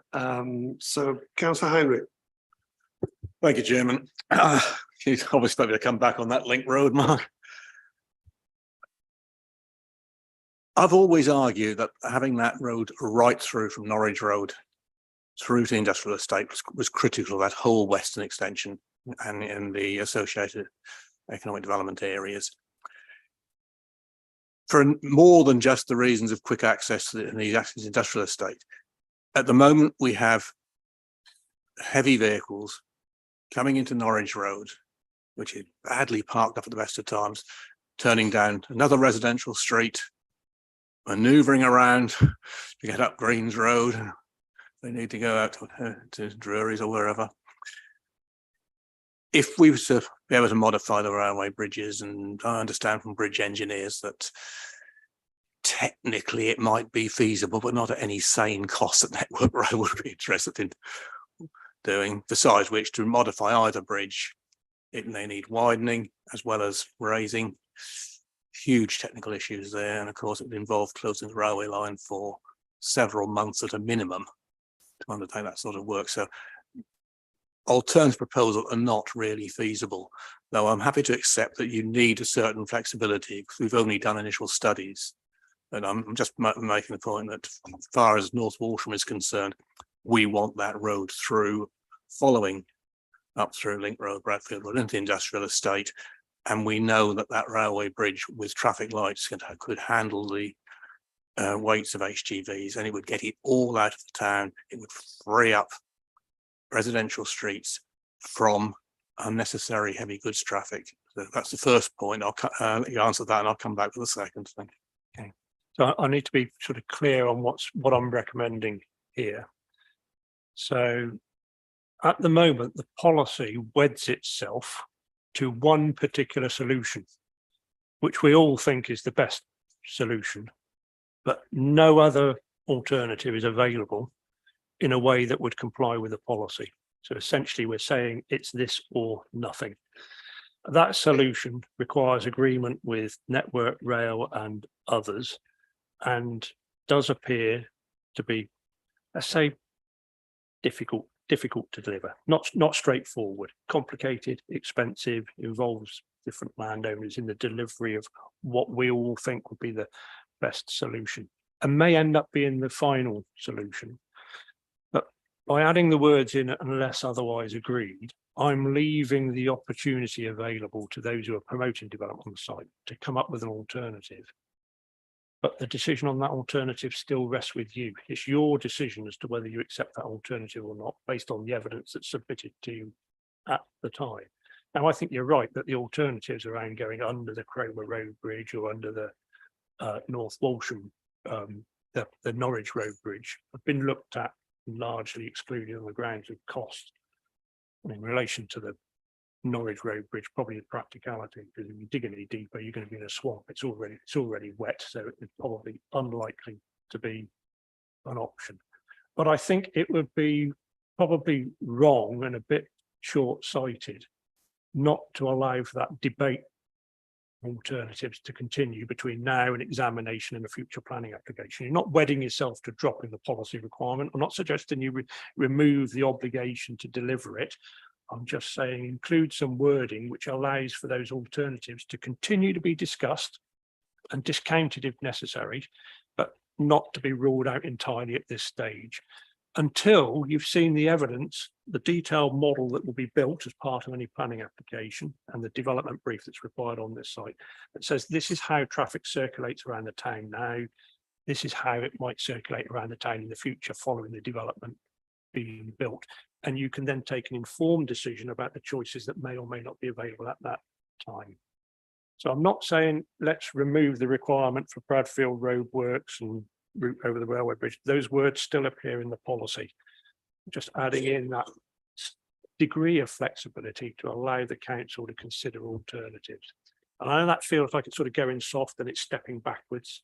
I understand that, how it might be difficult to sell that locally to people in the town, but I think it's right to allow for that continued discussion and debate beyond this particular stage when we've got the detailed evidence in front of us. But I did anticipate just a bit, perhaps more than just a bit, I would suspect. I understand where you're coming from, and if it's essential to the examination of the plan that we are flexible, then I'd have to accept that. But there is no alternative, basically, to quote a well-known phrase. It's a representation which the site promoters have put in, which the inspector will have to address. So it will be in front of the inspector. And actually, the representations seek removal of that requirement and wording like facilitate the delivery of or not compromise the delivery of. So they're an even softer position. So I think this intervening position, if you like, the wording I'm suggesting, it's not conceding everything which the landowner is or the consortium is looking to secure, and it's probably a more defensible position at the examination, because the inspector can say, well, there's a degree of flexibility here, but it leaves the determination as to the final result, what's acceptable in the right place with the planning department when they've seen the evidence. So I think it's a reasonable modification, is what I'm saying. Okay, thanks for that. I did note the various comments from developers agents, which were clearly trying to water down the expectations that we've already previously discussed in relation to the development brief. I mean, just to provide some reassurance, this discussion is only in relation to what goes on beyond Cromer Road. The Norwich Road to the Cromer Road link, the larger bit of the infrastructure. No contention about that as far as I can tell. Great deal of confidence with the consortium that can be delivered alongside all of the other things that the site allocation actually requires. So we're not talking about that major bit of kit from the Norwich Road to the Cromer Road. It's just about that next phase about how we get beyond there.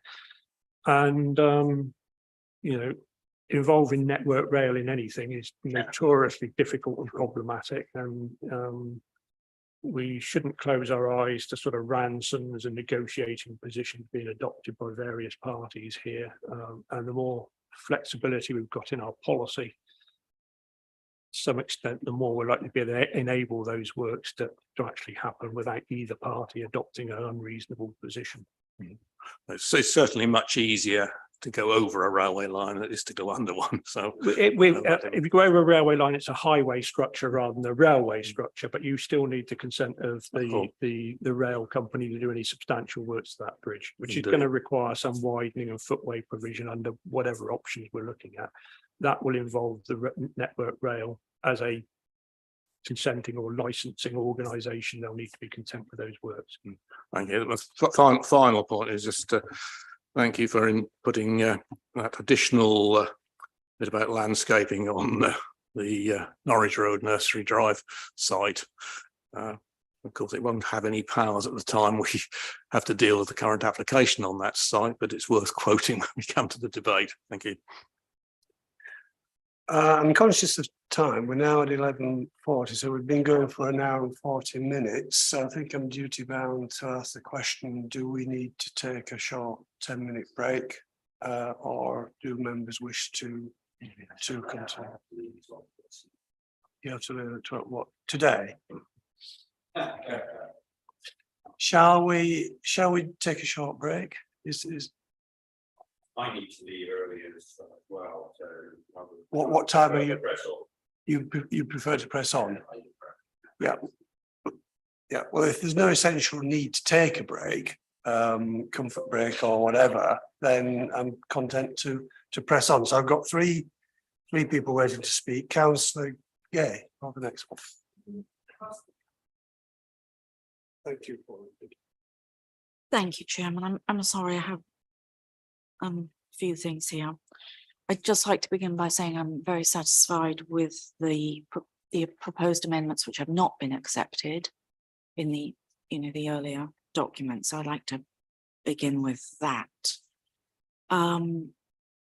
With regard to the road. Sorry, Virginia, can I just clarify, is this in relation to a particular site? Yeah.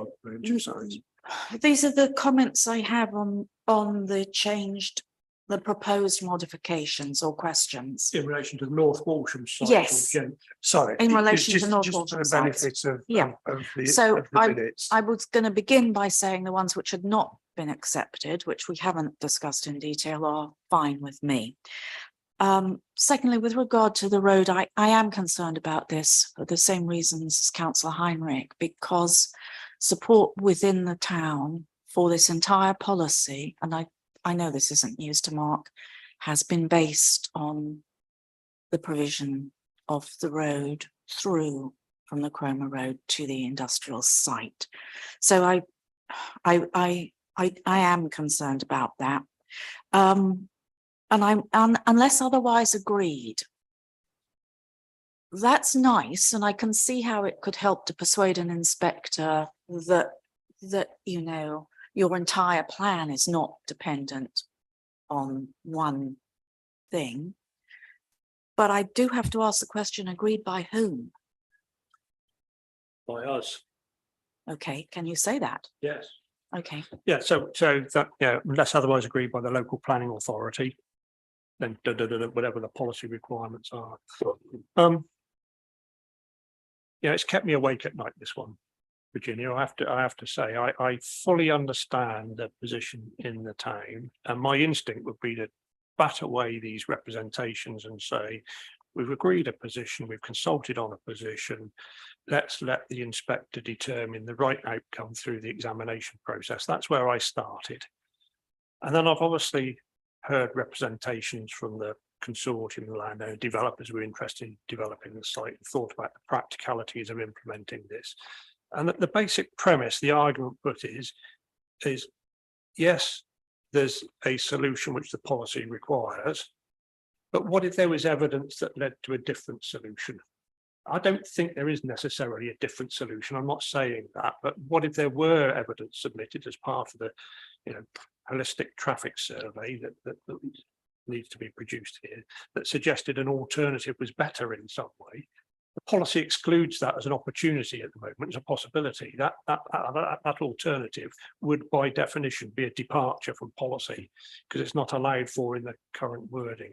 So I thought, well, yes, you know, a little bit of flexibility allows for that debate to be had. It allows for the local authority to consider the evidence, and it retains the control with the addition of approved by the local planning authority here in this chamber for you to decide whether the evidence that's been submitted leads to a different outcome or not.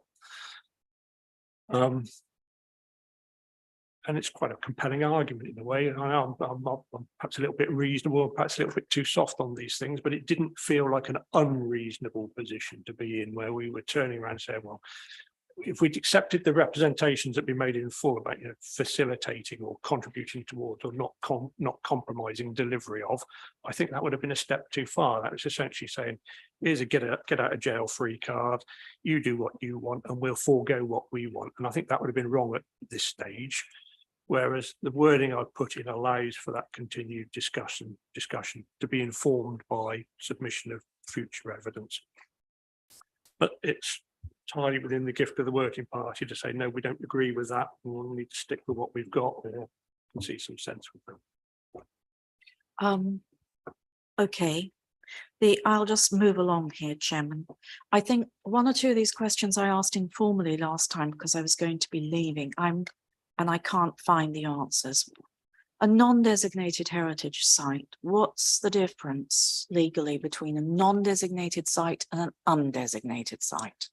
You did ask me, and I don't think I answered Okay. because I didn't know the answer at the time. Did I not say I would go away and look? Well, maybe. Yeah, I'm not going to run the risk of giving you the wrong answer. Ill-informed, I think, would be a bit poorly educated. It's just that I know there are points at which there is a proposed change from undesignated to non-designated, but I don't understand the implications of that. And I know it will have legal implications. I think the decision we came to at the last meeting was Mr. Ashwell would use the right terminology, whatever the right terminology was, to make the most sure protective of the asset. Okay. So is the right terminology non-designated? Fine. I'm well, still on. That was the question. Thank you. I have complete trust in you, Mark. If that's what you're going to do, that's fine. I'm still on page 72 here. Transport assessment should be undertaken to identify possible mitigation measures. Now, that wording is been proposed in other places. What's the thinking between should and must? Why is that left looser? Because it's something that residents often ask for and expect. I don't think there's a deliberate difference in that we've chosen to use one word rather than another. I think it probably reflects that the policies were drafted by a team of people rather than a specific individual. Okay, And the distinction between should and must probably wasn't in play at all in the way that they were thinking about drafting the policy. I understand. It's come up elsewhere. Victoria has made similar representations about terminology and language, should and must. I'm not sure whether there's a huge amount of distinction between the two really, but if the general consensus was, you know, must is the preferred term. I would say that must indicates a requirement, whereas should indicates a preference. Okay, and the key is the mitigation should follow the evidence. Yes, Ultimately, you know, it's not about making a shopping list of things which are nice to do. We'll get to a position on all of these schemes where a traffic impact assessment will inform the scope and need for off-site works at junction, you know, traffic light controls or whatever it might be. And the measures which are in the traffic impact assessment must be done is the point you're making, rather Yes. than there being any choice about it. It's not a discretionary thing, it's the no, result of an do it evidential and then approach see and what get- it indicates and how you should react. Yeah. That's the argument I would make. Thank you. And then the last one here in my notes that I was going to raise is offset and landscape buffer. I'm not clear on the difference between the two, and you're proposing the change here. What Nursery Drive, provision of an offset of no less than 6 meters and landscape buffer has been struck out. But again, I don't know the implications of that. Okay, so an offset is a default bit of terminology for the distance between the interfaces of buildings or boundaries. So I don't know how it's expressed in that policy. So it's a distance, and in that distance, it might be flat grass or anything else in the absence of a landscaping requirement. So I think at one stage that particular proposal, there was a suggestion that there should be a 6 meter planting strip on the application side of the site, planted with trees or whatever it might be, in areas which are likely to be the back gardens of properties. Whereas actually the issue in play was the distance between buildings, Okay, the intervening distance between buildings. So I think the policy has been modified to talk about an offset rather than a landscaping strip. But I mean, to be frank, we've felt that, you know, the gardens in question that are likely to be impacted are already very large. We're not talking about no, I know the very dense ones. development where the intervening distance between properties is so tight that you're going to get a lot of overlooking, because they already benefit from quite substantial back gardens and planting and vegetation anyway. And the sort of detail that we're dealing with here needs to take account of, you know, first floor windows, obscure glazing, orientation, whether buildings are single story or not. And that particular clause has gone in largely to address concerns expressed by those residents, and has been accepted in terms by the developer who sees it as, you know, something that could easily be accommodated within the development, I think. So what I'm saying there is we don't think there's any need for the intervening space to be heavily planted with lots of landscaping It's just in space. order to make that space effective. You know, if the next building over the boundary fence is side on and it's single story, then you wouldn't expect 6 meters of landscaping in there. If it was a 2-story building with first floor overlooking windows, you might expect some landscaping in there. But that is a detail that you would rightly deal with when you saw the house types on the proposal. Okay. And you're able to assess the impact in a sensible way. Okay, The policy been drafted to allow that decision to be made at the application stage. thank you. And the last thing I would say is just an observation. I appreciate the more detailed wording around protection of hedgerows along Weaver's Way and in other parts here. That's much appreciated. Thank you. Thank you, Virginia. Councillor Tyler. Thank you, Mr. Chairman. Briefly, 2 sites. I just wanted to pass a comment on. One was Holt. It's always disappointing when a landowner changes their mind. But I do think we debated very much this morning at EC3. There is a sequential test now with that policy. So there is an opportunity for other sites to be identified as it goes on. So I don't, you know, the policy's there, we've got sites that are still available, and there is a policy that allows us to look for more, and the stuff that you said with the inspector and ways that he can address it. So I'm comfortable with that, I'm saying, and that we've got a way forward.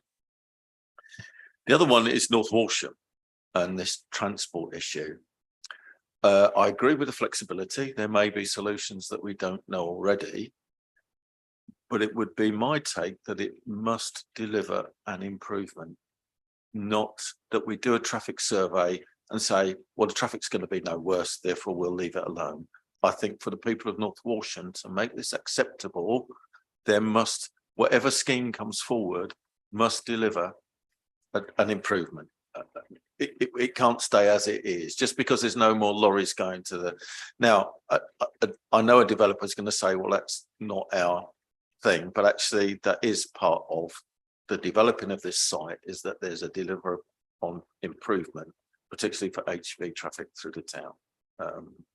So whilst I accept the change in principle, I think it needs to be strong enough that we, because as we spoke before about affordable housing, and it goes along and they say, oh, well, look, it's not going to make any difference to traffic, that'll be all right. And I think we need to put a marker down on that now and say, in as stronger terms as we can, and I understand that we're bound by other regulations, that whatever that link is, or that route that is decided, that it delivers an improvement. So that would be mine. Thank you. That was all I wanted to say. Thank you, Mr. Chairman. Thank you, John. That's okay. I'd just like to say that over the years, I've seen a change in sentiment, and people are much more persuaded now of the need for housing, and particularly affordable housing, than they were when I was first elected. But the barrier is always the traffic. It's traffic that is becoming more of an issue. If you want people to think about the need for housing and accept the need for housing, then concerns about traffic have to be taken seriously, in my view. So I support what Councillor Toy has said. Thank you. Yeah, if I could just briefly, just for my understanding, Mark, we produce a plan, and that plan is then published. You know, it goes off, gets examined. I say, yeah, that's your approved plan. Should, in theory, county highways look at that plan and say, we're going to have to deliver that? Anglian Water should be saying, we're going to have to supply that. In theory, that's what should happen. Yeah, okay. So in practice, we know until it's actually being developed, and then you have to go and fight them for money and funds. And we've seen fake. But in theory, they should have been prepared to build that infrastructure, knowing that it was coming. Thank you. Yeah, so on all of the proposals, they've all been in front of the Highway Authority, but of course the Highway Authority at this stage is dealing with a red line on a plan that indicates a certain quantum of development is likely to be permitted. They put it through a pretty high level sort of scoping sort of process to identify, I'll describe them as, what are the showstoppers here? What are the things that would have to be done in broad terms? And are we in a position as a highway authority where we have to say no because the issues that have been identified cannot be addressed? We're not looking at this stage when we allocate land at junction details and visibility displays or the precise nature of the highway works which might be necessary. Had the Highway Authority thought there was a fundamental problem with the delivery of this site in relation to Bradfield Road or the issue at Coltishall, they would have objected to the planning application at the various stages of consultation. They've not. They've essentially said in terms, there are issues that will need a comprehensive package to be addressed, but we think there are solutions out there. It's conceivable, it doesn't happen very often, you end up with a proposal in a local plan that's not implementable at all because someone has failed to identify an absolute showstopper of a constraint. It's very, very it doesn't happen that often. We should be sufficiently confident that the allocations can, with the right mitigation packages in place, be delivered. And there's nothing absolutely critically wrong with them. But would we expect county, or do we always expect the developer to provide those improvements, to actually pay for them? And deliver them. There's sometimes a hybrid approach here where the developer carries the principal responsibility to consume their own smoke, but the county council might want to deliver some betterment and be prepared to be a funding partner in something.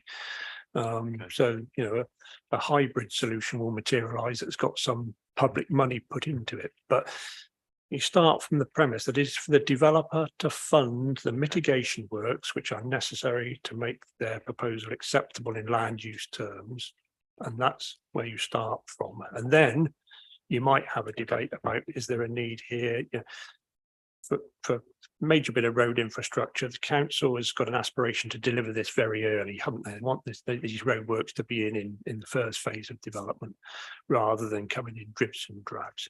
That early delivery might justify some public funding in the way of loan finance or whatever to make sure that that road goes in on, you know, within the first few weeks of development rather than the first few years of development. But those are decisions that, you know, come later in the process. Yeah, I wasn't about detail. It was just But, the yeah. process of how it goes. The through. I inference is the appreciate it. developer should fund the infrastructure which is necessary to make their Okay. scheme acceptable and shouldn't rely on the funding from others. They contribute towards these things. Okay, all right, thank you. And that no doubt is where pressure begins on viability, isn't it? Exactly the point, you know, that development that depends upon expensive infrastructure delivery raises questions about viability and compounding problems for places like North Walsham is their position in the housing market. You know, North Walsham is not Wells. There's a clear difference between the finished value of the product that's built in those two places, and that has an impact on viability. It can't escape that.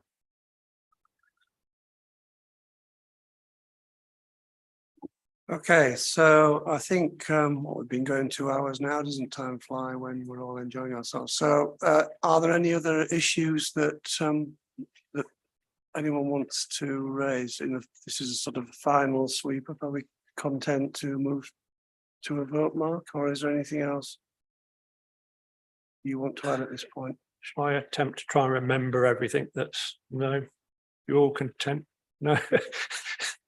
So we're looking for a single resolution here to agree the proposed modifications as in the printed reports, with the addition of some wording in the preamble to policy E3 on employment land to cover off positive approach towards enabling development. The recommendations on the sites and the site plans as printed, plus 2 or 3 other things which I mentioned, which I'm going to read, and then anything else. I don't think any members raised any further modifications themselves. So it was the addition of the words unless otherwise agreed. Maybe something about improvement. I don't know whether that needs to be minuted. Councillor Toy's suggestion that whatever's agreed should be better than what exists. So I think there was support for that from Councillor Gay.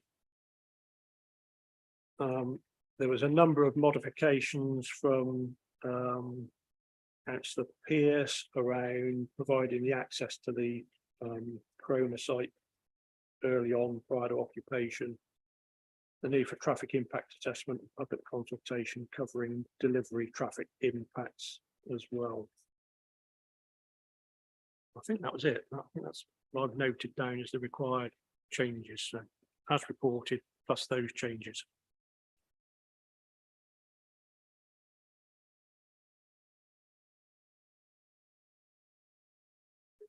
Sorry, Pauline. Yeah.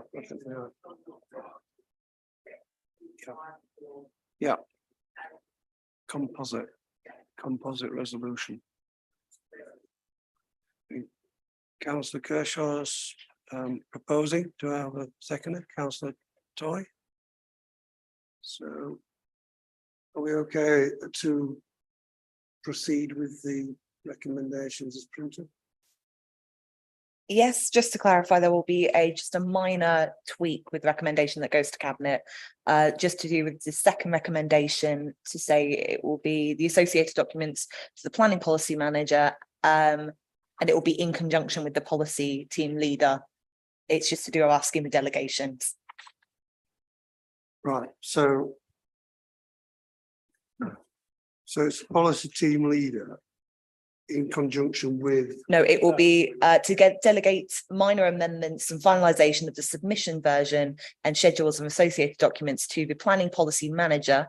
And rather than it says and, it will be in conjunction with the team leader and the portfolio holder. yeah.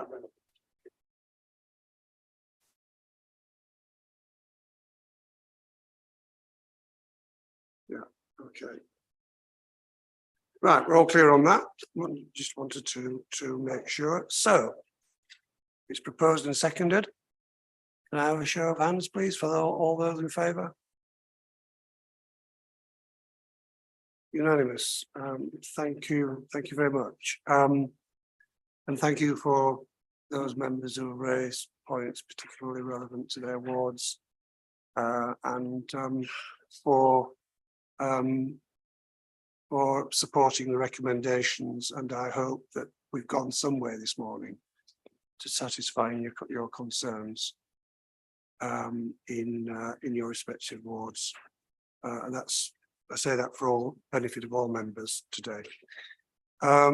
So I think we can put article or item 8, should I say, behind us. So we move to 9. So with no press and public to exclude. 10 with no exempt matters under that item, as far as I know, and none under item 11 exempt business. So we're moving to a very timely, neat 2-hour finish. I'll get my whistle out and blow for full time. You can blow full time very quickly, just confirming, because of the situation that we've discussed, that there's going to be another meeting on the 20-something of February for this committee working party to discuss other finer points. Yes. And we